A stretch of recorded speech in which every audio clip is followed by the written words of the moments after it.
Hello વિદ્યાર્થી મિત્રો, તો કેમ છો? મજામાં? તો કટઓફ સિરીઝમાં તમારું સ્વાગત છે. આપણે MBBSનું કટઓફ પૂર્ણ થઈ ગયું છે.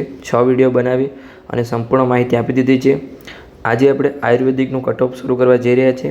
એટલે કે આજે ગવર્મેન્ટ BAMS કોલેજનું એક્સપેક્ટેડ કટઓફ 2024 જોવાના છીએ. આ ફાઇનલ કટઓફ છે, કેમ કે જે તમારું મેડિકલની વેબસાઇટ પર મેરિટ લિસ્ટ આવ્યું છે એના આધારે કટઓફ બનાવવામાં આવ્યો છે. એટલે આ ફાઇનલ કટઓફ છે. આજેનો પાર્ટ 1 છે. પાર્ટ 1માં ગવર્મેન્ટ મેડિકલ કોલેજની વાત કરીશું અને આગળ બીજા પાર્ટ આવશે જેમાં આપણે પ્રાઇવેટ મેડિકલોની દરેક કોલેજની વાત કરીશું. અને આની પહેલાં આપણે જે MBBSમાં છે એમાં સૌથી પહેલાં 7 ગવર્મેન્ટ કોલેજનો વિડીયો બનાવેલો છે. પછી જે 13 GMRS છે એમાં પાર્ટ 1માં 7 કોલેજ, પાર્ટ 2માં 6 કોલેજ, પછી 19 MBBSની પ્રાઇવેટ મેડિકલ કોલેજ છે એમાં પાર્ટ 1માં 6 કોલેજ, પાર્ટ 2માં 6 કોલેજ અને પાર્ટ 3માં 7 કોલેજ, એમ કરીને બધી જ કોલેજનું જે MBBSનું કટઓફ છે એ આપણે પૂર્ણ કર્યું છે. આના વિડીયો ક્યાં મળશે? તો આના વિડીયો છે એ આપણી જે કટઓફ 2024 નામનું પ્લેલિસ્ટ છે એમાં તમને દરેક વિડીયો મળી જશે. અને આપણા દરેક પ્લેલિસ્ટ છે મેડિકલના પ્લેલિસ્ટમાં તમને મેડિકલની માહિતી મળશે. ફી અને સીટનું પ્લેલિસ્ટ છે જેમાં ફી અને સીટની માહિતી મળશે. દરેક પ્લેલિસ્ટમાં તમને દરેક માહિતી મળશે. તો ચલો હવે આપણે આજનું કટઓફની શરૂઆત કરીએ. તો સૌથી પહેલાં આપણી કોલેજ છે જેનું નામ છે સ્ટેટ મોડલ આયુર્વેદિક કોલેજ, જેમાં ઓપન કેટેગરીમાં 2023માં જનરલ રેન્ક હતો 3940 અને માર્ક્સ હતા 514. 2024માં 579 જઈ શકે છે. પછી EWS કેટેગરીમાં 2023માં જનરલ રેન્ક હતો 4814 અને માર્ક્સ હતા 493.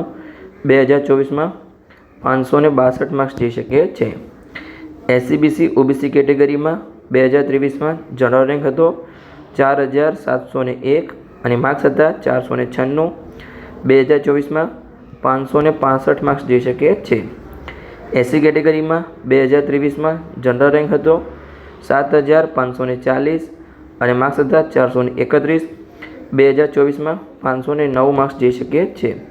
પછી ST કેટેગરીમાં 2023માં જનરલ રેન્ક હતો 15295 અને માર્ક્સ હતા 248. 2024માં 320 માર્ક્સ જઈ શકે છે. ગવર્મેન્ટ કોલેજમાં કોઈ મેનેજમેન્ટ કોટા હોતું નથી, બધા જ ગવર્મેન્ટ સીટો ભરાય છે ગવર્મેન્ટ કોટામાં જ. એટલે આપણે આજે એક પણ કોલેજમાં મેનેજમેન્ટ કોટાની વાત કરીશું નહીં, MQની.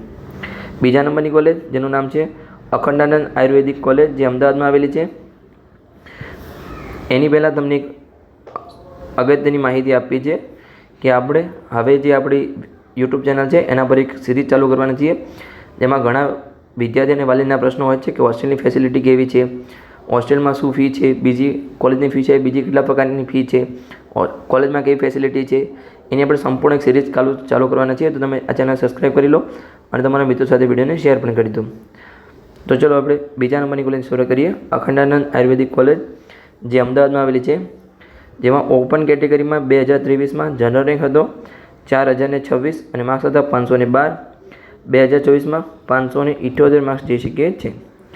EWS કેટેગરીમાં 2023માં જનરલ રેન્ક હતો 5359 અને માર્ક્સ હતા 481. 2024માં 551 માર્ક્સ જઈ શકે છે.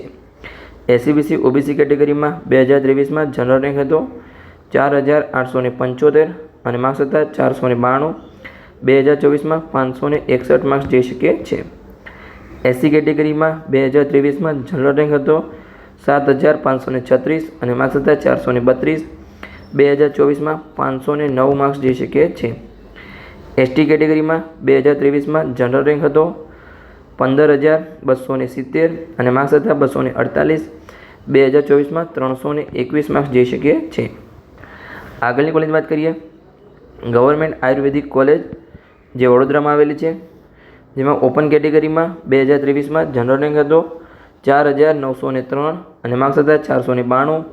2024માં 560 માર્ક્સ જઈ શકે છે.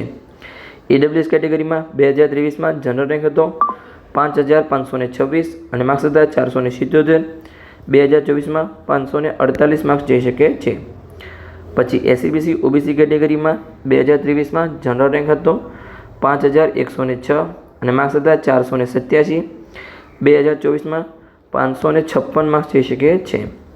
પછી SC કેટેગરીમાં 2023માં જનરલ રેન્ક હતો 7,744 અને માર્ક્સ હતા 426. 2024માં 505 માર્ક્સ જઈ શકે છે.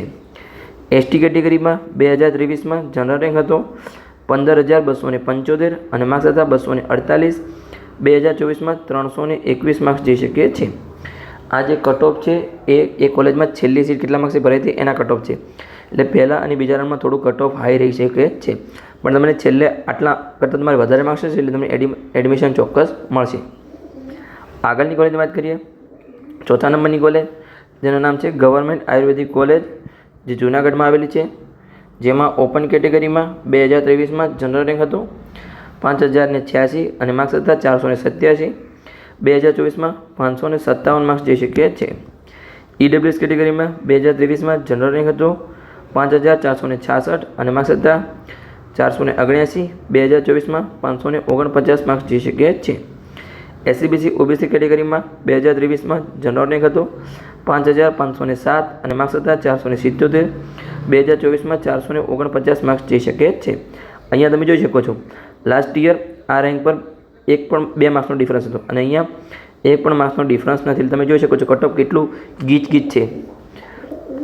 એસસી કેટેગરીમાં 2023માં જનરલ રેન્ક હતો 7,849 અને માર્ક્સ હતા 424.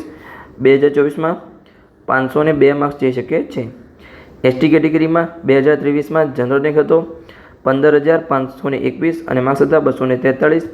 2024માં 315 માર્ક્સ જઈ શકે છે. આગળની કોલેજની વાત કરીએ આપણે. છેલ્લી કોલેજ 5મા નંબરની એટલે ગવર્મેન્ટમાં છેલ્લી કોલેજ શેઠ જેપી આયુર્વેદિક કોલેજ ભાવનગર. આ કોલેજમાં જે પણ કટ ઓફ લખીશ એ તમારા ગવર્મેન્ટ કોલેજમાં આયુર્વેદિકમાં લેવા માટે એટલા માર્ક્સ તો જરૂરી છે, એના કરતાં વધારે માર્ક્સ જરૂરી છે પણ આટલા માર્ક્સ જરૂરી છે. ઓપન કેટેગરીમાં 2023માં જનરલ રેન્ક હતો 5,288 અને માર્ક્સ હતા 483. 2024માં 553 માર્ક્સ જોઈએ એટલે તમારા ઓપન કેટેગરીમાં 550+ માર્ક્સ હશે ત્યારે તમને ગવર્મેન્ટ આયુર્વેદિક કોલેજમાં એડમિશન મળશે અથવા નહીં મળે.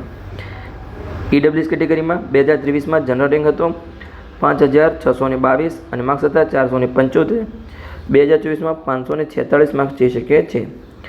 એસસીબીસી ઓબીસી કેટેગરીમાં 2023માં જનરલ રેન્ક હતું 5,566 અને માર્ક્સ હતા 476.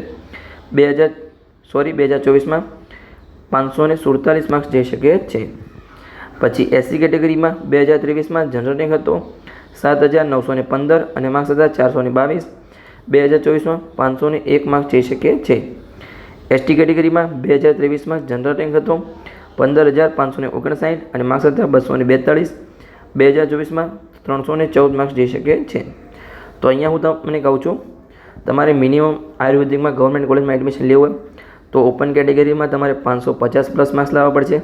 ઈડબ્લ્યુએસ કેટેગરીમાં તમારે ઈડબ્લ્યુએસ અને એસસીબીસી કેટેગરીમાં તમારે 545+ માર્ક્સ લાવવા પડશે. એસસી કેટેગરીમાં તમારે 500+ માર્ક્સ લાવવા પડશે અને એસટી કેટેગરીમાં તમારે 310+ માર્ક્સ લાવવા પડશે તો જ તમને ગવર્મેન્ટ કોલેજમાં એડમિશન મળશે. અહીંયા હવે તમને હું કેટલાક વિડીયો સજેસ્ટ કરું છું કે એમબીબીએસની પ્રાઇવેટ મેડિકલ કોલેજમાં નવી ફી જાહેર કરી છે એ તમે અહીંયાથી જોઈ શકો છો. પછી મેડિકલ કોર્સ માટે કોલેજ ક્યારે શરૂ થશે એ વિડીયો અહીંયાથી જોઈ શકો છો. અને જે પ્રથમ રાઉન્ડ માટેનું ચોઇસ ફિલિંગ શરૂ થયું છે એનો વિડીયો તમે અહીંયાથી જોઈ શકો છો. ત્રણેય વિડીયો અહીંયા આવશે અને આવી જ માહિતી માટે તમે ચેનલને સબસ્ક્રાઈબ કરી શકો છો અને તમારા મિત્રો સાથે વિડીયોને શેર પણ કરી શકો છો.